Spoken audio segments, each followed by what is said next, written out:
Hello and welcome to another episode of Page 94. My name's Andrew Hunter-Murray, but I am not hosting this week's episode. I am merely introducing a very special Christmassy bonus episode of Page 94. This is our annual Private Eye live from London's glittering West End spectacular show. This is a night that was recorded a few days ago at the Shaftesbury Theatre, and it features all the very best gags from this year's Private Eye Annual, which, by the way, still in shops if you can get your hands on one. They're very close to selling out, but it is a terrific annual. This is a night where all the very best gags are brought to life by a crack team of brilliant voices. So you're going to be hearing Harry Enfield, Lewis MacLeod, Jan Ravens, and the whole thing, of course, is helmed by Ian Hislop. So over to Ian right now, without any further ado. Enjoy this little extra Christmas treat. Okay. We start with our notes and queries service, in which we try and answer readers' questions on very important subjects. So, notes and queries. 6-year-old Kevin from Newport Pagnell asks, At this time of year, I, like a lot of children, wonder how it is possible for one man with his gifts to fly around the world, being everywhere at once, bringing joy and harmony. Could you explain? well, Kevin, this is one of the miracles of Christmas, and it's one that I hope you still believe in, despite what cynical adults might say. And actually, we've got the man himself here to answer your question. Hi, Kevin. It's Keir Starmer here.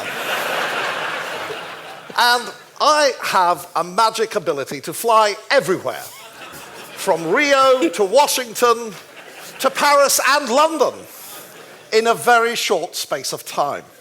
This is because, as Starmer Keirmas, I have a special prime ministerial sleigh made by my father, who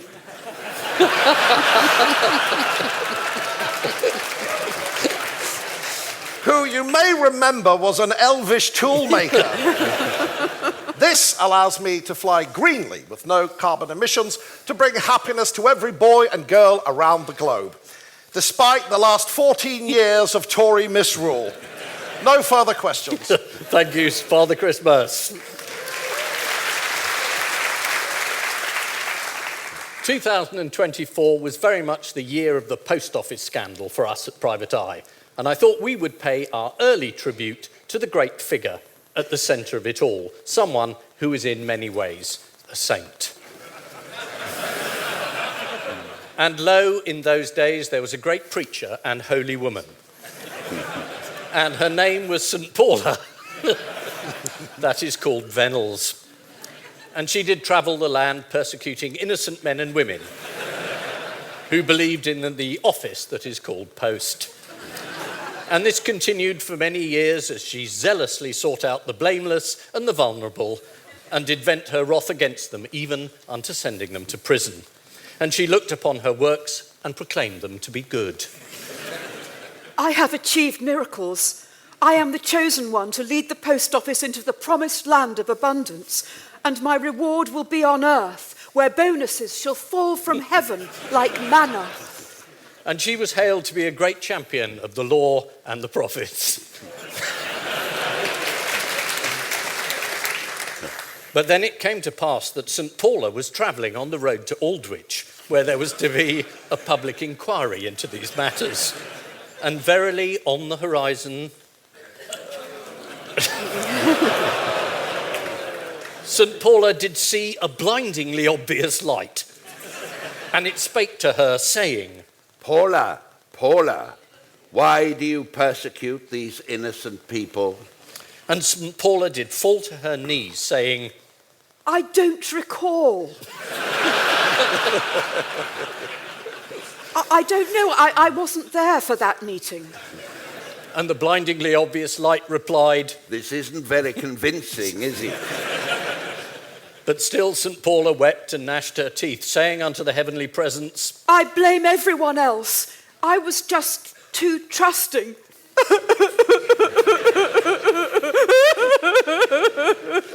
And the men and women from the office that is called Post waxed exceeding wroth.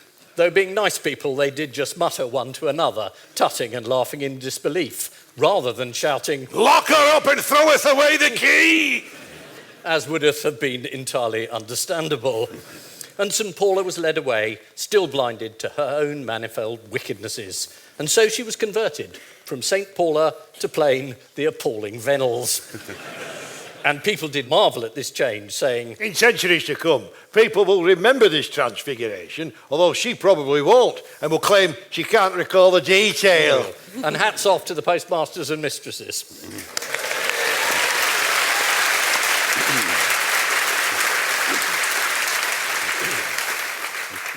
I was hoping now to read out a Christmas blessing from Paula's great friend, the Archbishop of Canterbury. But sadly, it seems to be lost in the post. So now it's time for something cheerier. It's time for Dumb Britain. We start, it's questions from the tipping point, mastermind, the weakest link, the wheel. And so, for convenience, our presenter this evening is Bradley Walsh. What famous waterfall located in Africa was named in honour of a 19th century British queen? Niagara. Which Commonwealth country has had two prime ministers named Malcolm? Spain. Who was the Russian leader during the Cuban Missile Crisis of 1962? Rasputin. What was the Christian name of the suffragette whose surname was Fawcett? Farah. Which controversial British music impresario was the manager of the Sex Pistols? Robert Maxwell.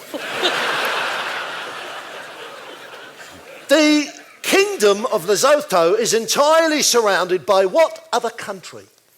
Wales. Featured on a Bank of England banknote, which economist wrote The Wealth of Nations? Milton Keynes.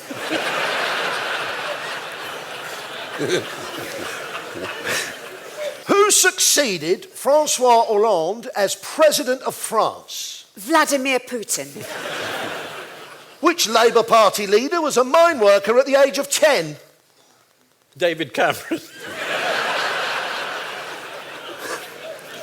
What Duke was played by Christopher Plummer in the film Waterloo?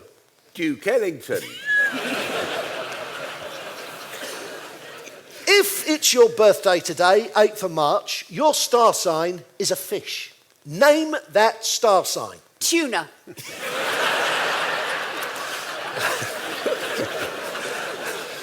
Which British naval commander lost his right arm in battle in 1797? Captain Hook.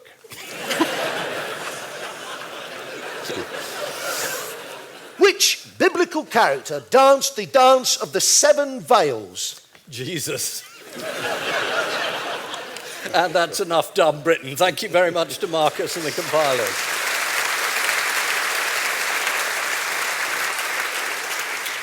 If you are looking for a book to buy a loved one this Christmas, there is an obvious choice, and it will be on sale later in the foyer. But you might prefer a book by Liz Truss, which came out this year, and Private Eye was delighted to run a mini serialisation of Liz Truss's autobiography, 10 Years to Save the West. In my totes amazeballs work, 10 minutes to write this book, I detail who is to blame for the total collapse of the British economy after my mini budget, which led to the premature end of my premiership. And I can exclusively reveal that it was all the fault of the following: the Blob, Tony Blair, virtue signalling eco-zealots, the anti-growth coalition, the anti-freeze coalition, the Tony Blob, the deep state, the deep fat fryer, the Bank of England, the Bank of Mum and Dad, lefty lawyers, righty lawyers, in-betweeny lawyers, the wokerati, snowflakes, cornflakes, Cadbury's flakes, Flake News, the OBR, the OBN, the OBE, the Obi-Wan Kenobi, the IMF, the IDF, IDS, the IRA, VAR, MFI, MI5, the Jackson 5, the Famous 5, the Secret 7, the BBC, Joe Biden, Joe Pasquale, Joe 90, Jeremy Hunt, the Queen, John Lewis, Ocado, Lettuce. Everyone I ever worked with, everyone I haven't ever worked with, everyone but me. I know! Liz Cross.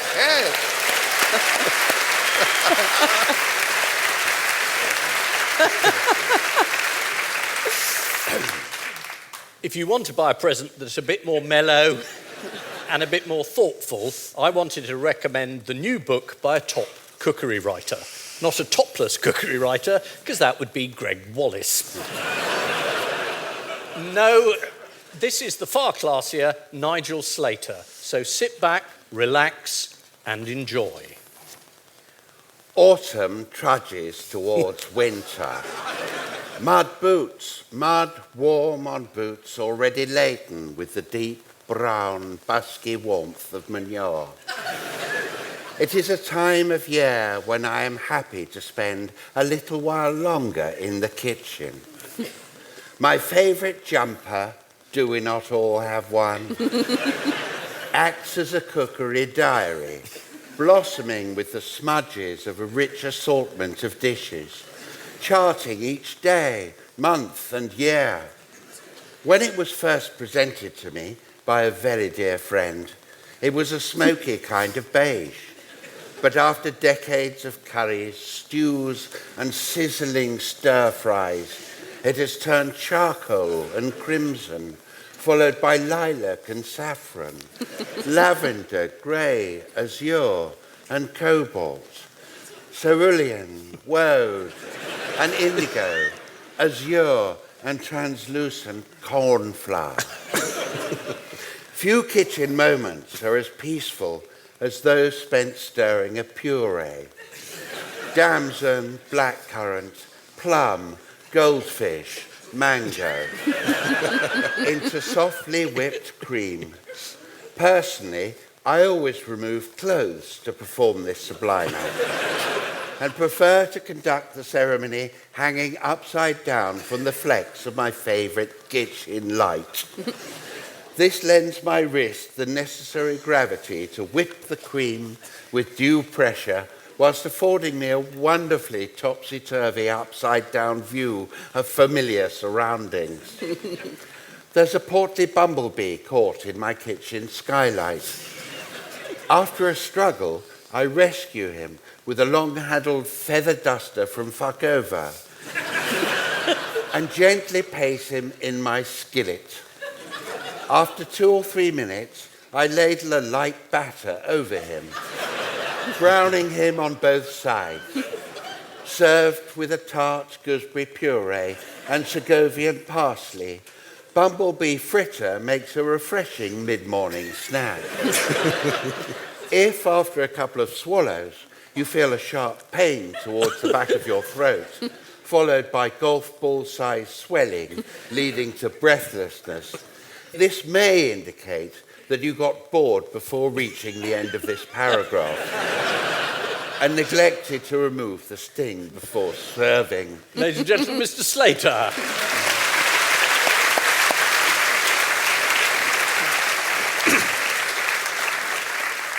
Talking of upmarket features, Private Eye has its own resident poet, E.J. Thribb, who writes obituaries, eulogies, threnodies, in fact.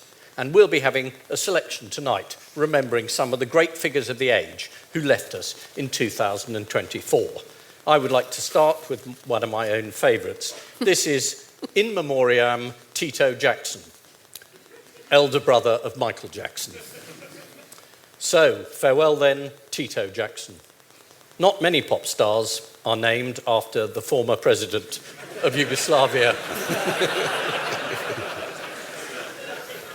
But you will be mostly remembered for the Jackson 5, or as it is now, the Jackson 3.